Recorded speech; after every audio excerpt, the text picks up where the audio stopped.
Okay, so welcome back to my channel.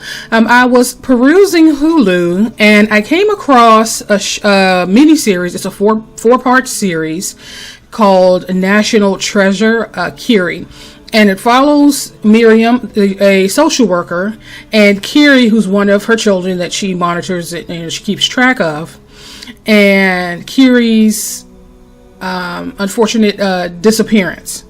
And so that's where, the story picks up. It actually premiered in 2018. And it did, it did bring up some questions. So I thought this would be a great show to recap. So if you are interested in hearing what I have to say for episode 1, stay tuned. Okay, so the episode opens with Miriam going through her morning routine. She arrives at work. She has to go out to kind of check up on her, other children that she's responsible for. And so the first 10 minutes of the episode is basically her doing that, and you kind of coming in contact with some of the children that she's responsible for. And so eventually Miriam shows up at the Warreners' house. Now the Warreners are Kiri's foster parents. They are actually in the process of adopting her. And so this day, Miriam was picking her up to take her to see her paternal grandparents. And the thing that was different about this particular day is that this was going to be the first time that they had unsupervised visitation with her. And so, the parents, they're kind of talking, and you can kind of see that the foster mom is kind of apprehensive, but they just continue on. She eventually goes up to see Kiri, and Kiri, she's excited, and they talked a little bit, and next thing she got her all packed up in the car, and they're on their way. And of course they're talking while they're on their way. And Miriam has this dog.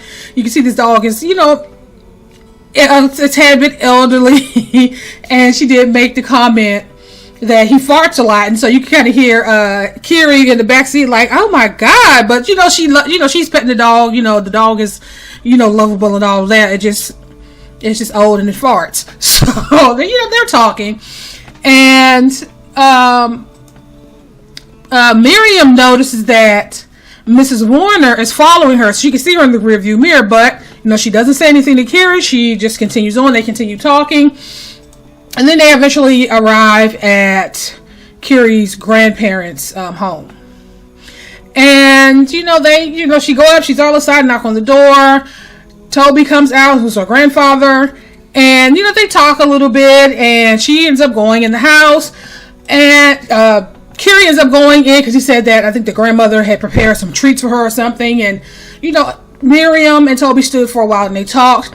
And she, just basically, she said her goodbyes. But you could see when she got into the car, she had this concerned look on her face. But, she didn't, because again, this was the first time that they were going to be with her unsupervised. And so you can see that she's nervous as well, but, she has to continue on with her day because she has other children that she has to check up on. And so what you notice is there's this car that's, kind of sitting. And then you see this gold car pull up, and then the window wind down, and then you flash to Miriam. She actually had to go to court. Now she's in court because the courts are now trying to decide if they should or shouldn't take a child from their family and put them in foster care. And so while she's in court, she receives a call. And at this point, she's talking to whoever's on the other line. And she's under the impression that Kiri has run away. So now she's at the police station. The detective Vanessa is interviewing her, and she's kind of like, "Oh, she ran away. I mean, she's a foster child, so obviously this is not uncommon behavior." And she wasn't really she was upset, but being a social worker for as long as she's dealt with a lot, and so in her mind, she was like, okay, she must have ran, she ran away, but they eventually returned, and she's going to be fine. She knows how to take care of herself. And then the detective continues to ask her questions about Nathaniel's her biological father, and if they've had any contact with her, and of course, Miriam says no. Kiri is in the system because both her parents had drug problems. Unfortunately, her mom actually died of a drug overdose, and Kiri was actually found like hours later next to her mom's dead body. And so the court deemed, obviously, that the father was unfit because he too was struggling with addiction. And so that's how Kiri ended up in the foster system. Why she didn't go to her paternal or maternal grandparents or, somebody in the family, that was not discussed in this episode. But this court saw fit that they put her in the system. So that's how she ended up in the system, and that's how she ended up with the Warners. So the detective, she's asking questions, and Miriam was like, well, no, Nathaniel and his father told me they're estranged, and there will be no reason for me to think that he would have any contact with her. And then she eventually realized, okay, there's something else going on here. So what are you guys actually saying? And she eventually came to the realization that it wasn't a runaway, that at this point it's being investigated as an abduction. So Miriam, after meeting with the police, she goes back to her office. Of course, her supervisor Julie calls her to the office, and she wants to make sure that Miriam has crossed every T and dotted every I. And, she's explaining, talk to her like, did you have any inkling? Do you think that the grandparents are complicit? It's, this whole thing going back and forth. And by the end of that meeting, basically Julie told her, I want to see everything you have on this case. This is going to be on the 6 o'clock news. And, could see Julie is not going to be one of those supervisors that stick up for her employees. And you can kind of see that by the end of the meeting. You can see Miriam's face, like, okay, it doesn't seem like Julie is gonna go to bat for me in this situation. She realized it's a bad situation, but Julie is about to have a nervous breakdown. She was like, you can tell, right? And so it's the next morning, and people are you can hear the news talking about the case. So the news is like a voiceover, and you can see, people are kind of waking up and going through their morning routines. And the news eventually said that they were supposed to start a search. And so now the search is underway, and Simon and Miriam they're sitting on a bench, in this large field where you can see the people are searching. They're making their way towards the woods, and they're talking.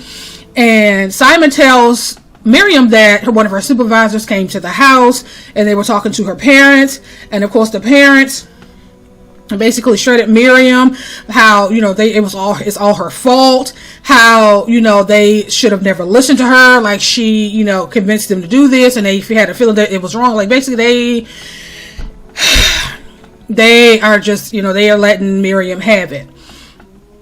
And of course Miriam looks worried, and she was like, so what did my supervisor say? And he was like, well, the supervisor didn't really say too much. He was just basically there listening to what the Warners had to say. And then they started talking about, Simon started talking about his mother's interview. His mother did an interview, and she was talking about Kiri, and how, she said, I don't know if she said this or if this is what he got from what she actually said, that in some ways she loves Kiri more than she loves her own biological son. And of course, Miriam was like, that's not true. And he was like, well, they chose her. They just had me. And, he's, feeling some kind of way. You kind of see that in the relationship between him and his parents. Like something is off in that house. And of course, she tried to reassure him, but he's just like, you know what? He's very fixed in his perception of how his parents feel about him. And so while they're talking, the next thing you hear somebody screams, over here, over here. Of course, everybody starts running. And unfortunately, Miriam runs across the street. Miriam and Simon run. You can see the Warners are also there. So everyone is running towards this location. And then you see You can't really make out the body, but you could see that bright yellow scarf that was around her neck. And that's how Miriam knew it was her. And you can just see her heart. It was sad. It was really sad to see. So she decided to go to see her mother. Her mother's in some type of convalescent home. And her mom initially wasn't helpful. She started going in about how Miriam looked and how you should always look the part and how she looks puffy. And Miriam is, Miriam started asking her if you've been following the news, and she was like, the Kiri. She was like, I knew that was one of yours. And she tells her mom that, they found her body. And then the mom started going on about the staff stealing from her, and I bet it's the black ones. And Miriam's like, no, it's not. They are good people. They work really hard. And the mom just screams out, F them. Just F them, right? So mom's racist a little tad, right? And so she started talking about, then the mom could see on her face that she's devastated, right? About this child that was under her care that has been abducted and murdered. And then the mom started asking her about Kiri, and she, started telling her, how good she was and how she was a wonderful kid and the whole thing. And then she looked at her mom and basically said that I'm in trouble. I don't know what's going to happen next, but I'm in serious trouble. And so she heads back to the office. She's swarmed by reporters. And one of the reporters asked, did you knowingly put her in an unsafe situation because she was black? And that's when you see her whip around in this photo, and she's kind of looking at the photographers, and another reporter vaguely made reference to race, and she just went into the building. And now she's sitting down with her supervisor. So they're going over the case. You can see Julie is not going to be her advocate, okay? And so they're telling her that how bad things look, and how going over her paperwork, there was nothing in her reports that would indicate that, she should have made the decision to have the unsupervised visits, and, there was nothing to support that. And they're asking her about the relationship between the father. She's been asked again, and she was like, they're estranged. They haven't been in contact with each other. And they're like she's there with this family 24 hours a day, and they're saying that, when you sat down with them, they have to go through this whole checklist of what's good, what's acceptable, what's unacceptable, and they have to agree to it. And that's all basically that you can do. So, she doesn't live there. She doesn't live with them. So she's, based on what, as far as she knew, they did not have any contact with their son. And so that was one of the reasons why, she made that decision, because it was him who was deemed unfit, not the grandparents. So their concern was him being around her. So, they're kind of talking, and, Julie is telling her about, sometimes she makes questionable decisions, and how, 99% of the time her instincts are spot on, but sometimes, you do kind of make some radical decisions. And I'm thinking, like, with a track record like that, you would think that you would have a supervisor that would be more of an advocate, but Julie is worried about Julie. Julie is worried about covering her own ass. That's basically what's going on here. And so is the agency. And so in the end, they decided that until they, investigate everything that's going on, because eventually they did tell her that the Warners told them that Miriam basically forced them to make that decision to have the grandparents have the unsupervised visitation. And of course, Miriam is sitting there confused, like, I never did any such thing. But in the end, they end up suspending her until they concluded their investigation. And of course, they would render a decision regarding her employment. And so something happened that I was quite confused about. Well, something else happened that I was quite confused about. So we go to Toby's, I think their name is Akadale, the paternal grandparents' home, and Detective Vanessa, she shows up, and she's telling them that she needs them to identify Kiri's body. And I was confused because I'm like, okay, why would you not go to the adoptive parents? And but she went to them. And so now they're in the car, and he actually posed the question, like, why did you come to us and not to them? And so Vanessa was like, well, we need somebody related to the individual to make that ID, which I can't imagine would be true, because there are plenty of instances where a relative is not available and there's a close friend or an acquaintance, somebody who's able to identify an individual. So I was kind of confused by that. Was this something that they did, like she felt like, because I really don't want to say that she was giving them some type of privilege because of their race, like she wanted to give them she was giving them preferential treatment. But I can't imagine the adoptive parents who has taken Kiri in, who has fed her, clothed her, loved her, would not be sufficient enough to identify her body. But in the end, she basically told him that they needed a relative to do it. Okay. The sad part is when they got to the place to identify the body, you could see the Warner sitting in the family room. And so, of course, he turns around and he's like, well, they weren't allowed to see her. And basically he's like, no, we have to wait until they identify the body. So he's now standing there. He's torn. He's confused. And so eventually he does go back and he identifies her body. As he's leaving, he's walking down. You can see like this little restaurant kind of thing. It had like the newspapers and that, and he could see his son's picture plastered on the front of these papers, and there's family name, and he's kind of stumbling like he's about to pass out. The guy behind the counter is asking him if he's okay. Then he just flips out and he starts knocking stuff over and throwing stuff over, and then eventually his wife comes in and she's kind of looking at him. And he was like, we gave her to him. And then the wife says, no, you mean I gave her to him. And this is another issue in black culture. I just feel like mothers and sons, especially black mothers and sons, is a relationship that is like none other. There's always this desire to, I can understand the desire to help them, and you never stop loving them, and there's always going to be that hope that they're going to do better and that they're going to be better.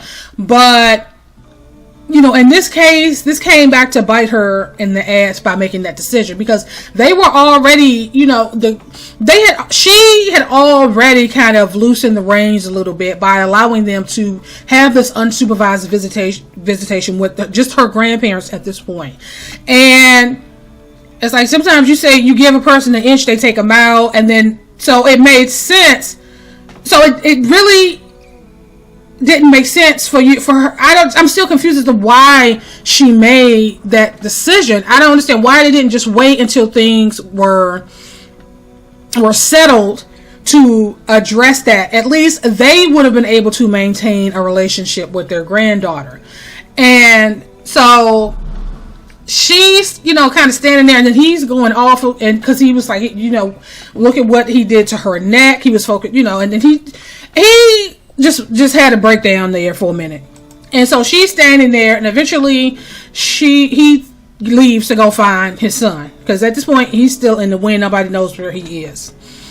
And so the Warners, Mr. Warner, he got so emotional, he ended up having to pull over, and it was bad. I can't imagine arriving there to do that and you being told, oh no, we have to wait for their real family to arrive. Like I'm still baffled. I'm still baffled at that. The girl slept in their home. They fed and clothed her, and I'm just still confused as to why they would not be sufficient to identify her.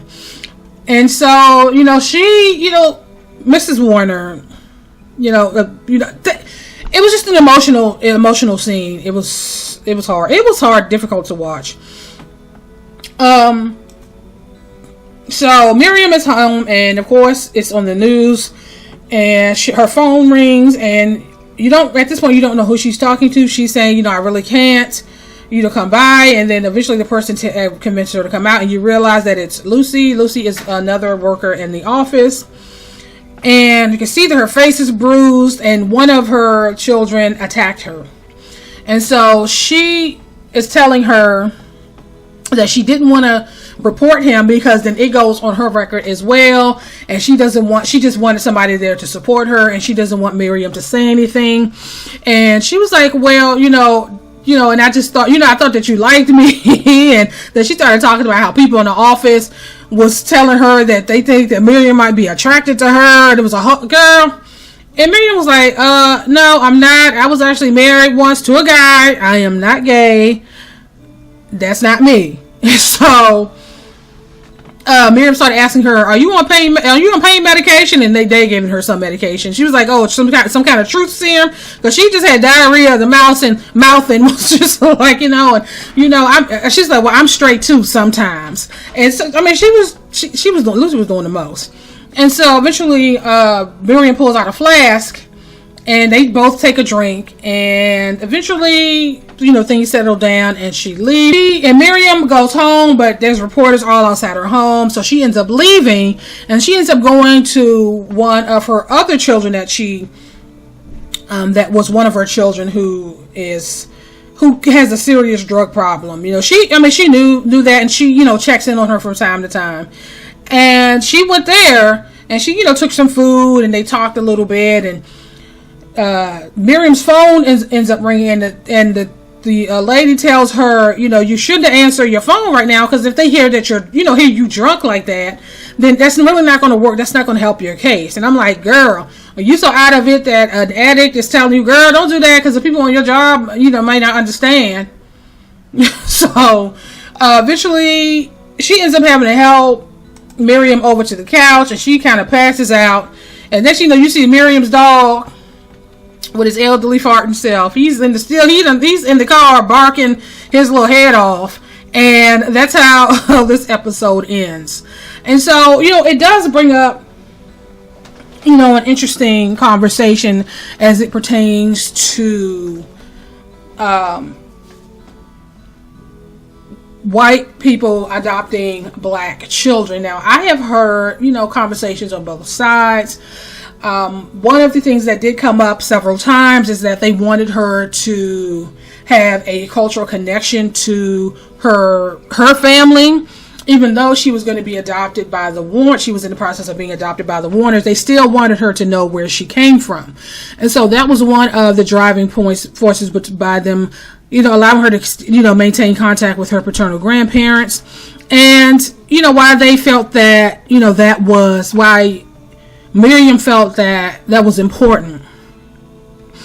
And while, I don't know where I stand on that, because I do tend to feel that when you are adopted, and you have people, if you go on YouTube, you'll have people talking about this kind of thing, where they're, even, if you're black, even if you have two black parents and you're raised in a predominantly white neighborhood and you go to a predominantly white school, it's very difficult for them to connect to black people, because that's not something that they're used to. So I can imagine being a black child raised in a white home in a white community, going to an all-white school. I can imagine how that would be. I can't imagine how that would be to try to connect to other black people. And usually they don't even experience that until they leave home, until they go off to college, until they travel. And so there's a disconnect. So I can understand why she, why she was okay with making that decision. Unfortunately, it looks like Miriam is going to they just go hang Miriam out to dry, and they need their pound of flesh, and it looks like it's going to be Miriam. And so, we're going to continue to watch and see how things unfold. So I'm going to end this here, and I will talk to you guys later.